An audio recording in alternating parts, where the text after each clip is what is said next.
All right. तो सबसे पहली चीज जो हमें सीखनी है, जिस तरह हमने डेली प्रपोजल्स के बारे में सीखी 4 मार्क के अंदर, what was the Simon Simon says, याद है ना, बचपन में खेलते थे Simon says stand up, Simon says sit down. ठीक है, वो यहीं से एक्चुअली उसकी रूट्स हैं। ठीक है, what was the Simon commission, this can come for 4 marks. सही हो गई बात। और एक रेलिवेंट क्वेश्चन जो यहाँ पर 4 मार्क्स में आ सकता है, वो ये आ सकता है, what was the Simon report. Simon report क्या थी। सही है, ये this can also come for 4 marks. All right. और एक सवाल जो आ सकता है, वो आ सकता है, हु वॉज जॉन साइमन। मोर और लेस इन सारे क्वेश्चंस का हम आंसर सेम तरीके से डिराइव करेंगे। ठीक हो गई बात। अब देखें, मैं कंटेंट आपके सामने डिस्कस करूंगा और फिर रेलेवेंट कंटेंट आपको आंसर्स में प्लेस करने का बताऊंगा। सबसे पहले बीइंग हिस्टोरियंस डेट्स की बात आती है। सेम ईयर, जिस ईयर में दिल्ली प्रपोजल्स दिए गए, Simon commission came to India in 1927। ठीक है, ओके, ये क्या था, अब जरा सीन सुनिएगा। थोड़ा सा आपको बैकग्राउंड में इसका देता चलूं। अगर आप लोगों को पिछले चैप्टर्स याद हो, उसमें मैंने एक बात समझाई थी कि आपका जो इंग्लैंड है, ठीक है, उसमें दो पार्टीज थी। एक थी कंजर्वेटिव पार्टी, ठीक है, जो कि इंडियंस को बहुत ज्यादा हेट करती थी, और एक थी लेबर पार्टी जो इंडियंस को फेवर देना चाहती थी। Conservative party was against Indians, labour party was in favour of Indians. तो बेटा जो कंजर्वेटिव पार्टी थी 1927 के टाइम पे इंग्लैंड के अंदर, दे वर द रूलिंग पार्टी। ठीक है, इनकी गवर्नमेंट चल रही थी। तो कंजर्वेटिव गवर्नमेंट ने बेटा एक 7 मेंबर्स की कमेटी बनाई। क्या किया, एक 7 मेंबर्स, और ये जो मेंबर्स थे, ये सातों के साथ वाइट मैन थे, all of them were British. 7 members की एक टीम बनाई। किसके अंडर में बनाई, बनाई अंडर सर जॉन साइमन। ठीक है, the committee was made, the team was made under sir John Simon. ये कमेटी किसने बनाई थी बेटा, ये कमेटी इस कंजर्वेटिव गवर्नमेंट ने बनाई थी। कंजर्वेटिव गवर्नमेंट या कंजर्वेटिव पार्टी कौन सी थी, जो इंडियंस को बहुत ज्यादा हेट करती थी। सही है। अब ये जो सर जॉन साइमन की पूरी टीम थी बेटा, ये इंडिया में 2 बार आई। ठीक है, 2 विजिट्स इन्होंने इंडिया के किए। कितने विजिट्स किए, 2 विजिट्स किए इंडिया के। क्यों किए, हनीमून पे आए हुए थे, नहीं। इन्होंने 2 विजिट्स इंडिया के इस वजह से किए ताकि वो इंडिया के कॉन्स्टिट्यूशन मैटर्स, कॉन्स्टिट्यूशनल मैटर्स को डिस्कस कर सकें। अच्छा चलो, अब अपने आप को फेंको पीछे, याद करो मैंने क्या बताया। 1909 के अंदर रिफॉर्म निकाला, बोला हर 10 साल में आएंगे। तो 1909 के बाद आए 1919 में, 1919 में हमने 10 इयर्स ऐड किए, 1929। तो अब 2 साल रह गए हैं नए रिफॉर्म्स आने में। तो इससे नए रिफॉर्म्स क्या आए, क्या कॉन्स्टिट्यूशन इंडिया के लिए बनना चाहिए, वो सब स्टडी करने के लिए कंजर्वेटिव गवर्नमेंट ने 7 लोगों को भेजा और बोला वहां पे जाके लोगों से मिलो, इंडियन से बात करो कि उनको क्या चाहिए, किस किस्म का कॉन्स्टिट्यूशन चाहिए।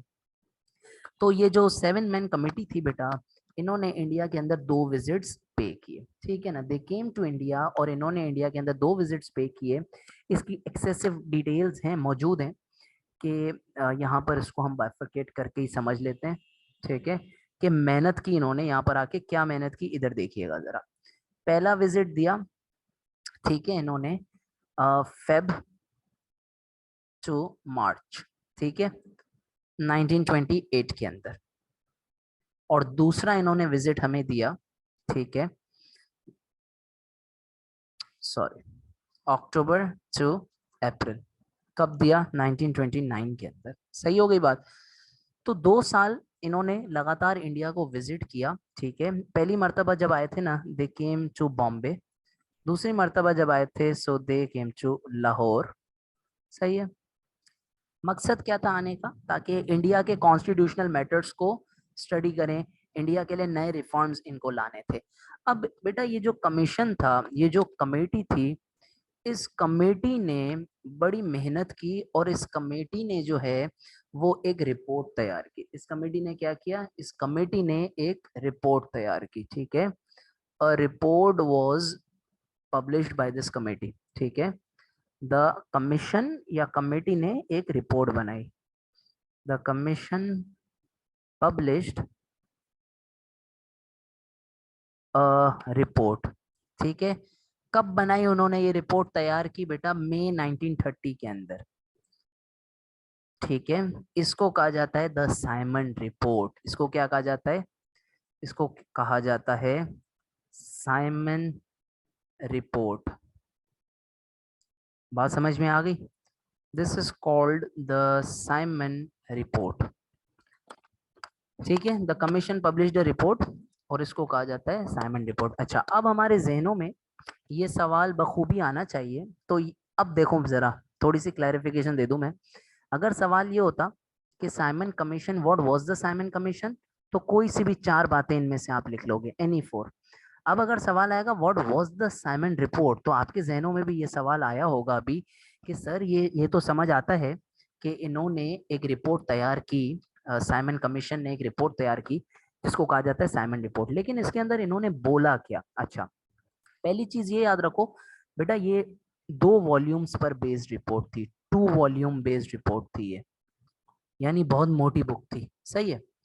लेकिन हम इसमें से जो मेन मेन इनकी बातें हैं वो मैं आपके सामने समराइज करता चलूं यहाँ पर। देखें, इन्होंने पहला ये बोला, बहुत आसानी से मैं आपको समझा रहा हूँ, सेपरेट इलेक्टोरेट्स ग्रांट करो। सेपरेट इलेक्टोरेट्स मुसलमानों के पास रहेंगे, कोई मसला नहीं है, ठीक है, ओके, सेपरेट इलेक्टोरेट्स। दूसरा इन्होंने बोला कि देखो मुसलमानों की एक डिमांड थी कि एनडब्ल्यूएफपी पे सारे रिफॉर्म्स अप्लाई करो। ये देखो भाई, याद है दिल्ली प्रपोजल्स में जिन्ना ने क्या डिमांड की थी कि एनडब्ल्यूएफपी पे सारे रिफॉर्म्स लगने चाहिए। तो इन्होंने बोला कि हम एनडब्ल्यूएफपी को एक स्पेशल स्टेटस दे देंगे। सर, अब ये स्पेशल स्टेटस का क्या मतलब होता है? स्पेशल स्टेटस का मतलब होता है उनको एक लेजिस्लेटिव काउंसिल दे देंगे। उनको क्या दे देंगे? उनको एक लेजिस्लेटिव काउंसिल दे देंगे, सही है।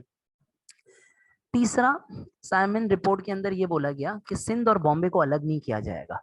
Sindh should not be separated from Bombay, Sindh shouldn't be separated from Bombay. बात समझे? ये तीसरी बात हो गई। अच्छा, आगे आओ। चौथा, याद करो मुसलमानों ने दिल्ली प्रपोजल्स में एक पहली पहली क्या डिमांड की थी? 1/3 सीट्स दो सेंट्रल एग्जीक्यूटिव में, राइट। इन्होंने बोला no change in central executive council, no change in central executive council. ठीक हो गई बात? Does that make sense? तो इस किस्म की बातें साइमन रिपोर्ट के अंदर जो है ना वो पेश की गई। ये जो मेन मेन बातें हैं और इजी टू रिमेम्बर है, मैंने यहाँ पर वो बातें आपके साथ डिस्कस की जिसको दिल्ली प्रपोजल से हम इजीली कनेक्ट कर पाए, समझ रहे हो। इसके अलावा बहुत सारे प्रपोजल्स थे, जैसे प्रोविंशियल मिनिस्टर्स जो होंगे उनके ऊपर प्रोविंशियल गवर्नर का कोई बर्डन नहीं होगा।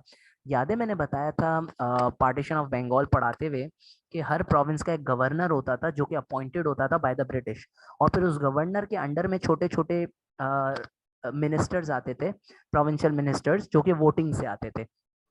तो साइमन कमीशन ने आके ये बोला कि प्रोविंशियल जो मिनिस्टर्स होंगे उनके ऊपर कोई प्रेशर नहीं डालेगा हमारा अपॉइंट किया हुआ गवर्नर। इसी तरह एक ये भी बोला गया इसके अंदर कि हम डायरकी को खत्म करेंगे और फेडरल फॉर्म ऑफ गवर्नमेंट लेकर के आएंगे, ठीक है। बेटा ये डायरकी सबसे पहली बार, मुझे जरा बताओ इसको, चलो इस वाले को लिख देता हूँ, कहाँ पर इंट्रोड्यूस की गई थी? प्रोविंशियल लेवल के ऊपर, मॉन्फोर्ड रिफॉर्म्स के अंदर।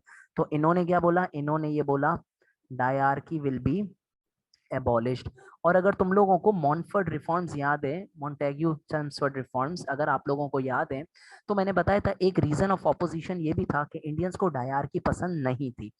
What was the dyarchy? ये 4 मार्क में आ सकता है, अभी मैं पूछ नहीं रहा हूँ रैंडमली, लेकिन please get a revision of that. Dyarchy को इंडियंस ने अपोज किया था। तो अब देखो, जिस जिस चीजों को इंडियंस ने अपोज किया ना, आहिस्ता आहिस्ता ब्रिटिश उनको हटाते जाएंगे, समझ रहे हो। डायरकी को बोला खत्म कर दो और फेडरल गवर्नमेंट ले आओ। सर फेडरल गवर्नमेंट क्या होती है बेटा? जिस तरीके से आज पाकिस्तान की हुकूमत है, यानी सूबाई हुकूमत, provincial government, and then you will have national government, ठीक है। वफाक होता है और सूबाई हुकूमत होती है। तो डायरकी विल बी एबॉलिश्ड ये बोला गया, ठीक है। So these were the main proposals, these were the main points that you are supposed to write in Simon report. तो ये हम इसको आंसर भी कर लेंगे कि साइमन रिपोर्ट थी क्या. अगर सवाल ये आता है कि हु वाज जॉन साइमन, तो आपको अब तक जो हमने पॉइंट्स डिस्कस किए ना, उनमें से कोई से भी आप 4 पॉइंट्स लिख सकते हो. जैसे for example he was from the conservative government, ठीक है, he had the 7 man committee, he publish the report along with the committee and so on so fourth. ठीक हो गई बात. ये हमारा 4 मार्क के लेवल के ऊपर एग्जामिनर साहब जो क्वेश्चन टेस्ट करते हैं वो ये है. इससे पहले आगे जाने से पहले कि साइमन कमीशन क्यों आया और साइमन कमीशन को के ऊपर इंडियंस का क्या रिएक्शन था, प्लीज रिजॉइन.